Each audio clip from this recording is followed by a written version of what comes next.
ন্যাংটা হয়ে নগ্ন হয়ে দাঁড়িয়ে আছে, গোসল করছে, সাগর তাদের বিরুদ্ধে সাক্ষী দিবে।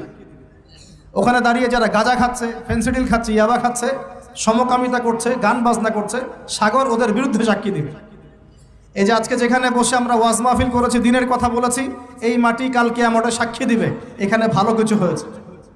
গোপনে যেখানে জিনা করেছেন পতিতালয়ে, সেই পতিতালয়ের মাটি আপনার বিরুদ্ধে সাক্ষী দিবে। আল্লাহ পাকের প্রত্যেকটা সৃষ্টি আল্লাহর কাছে সাক্ষী প্রদান করবে আমাদের বিরুদ্ধে অথবা পক্ষে। আল্লাহ আমাদেরকে বোঝার তৌফিক দান করবে। সাগর থেকে শেখার অনেক কিছু আছে। সে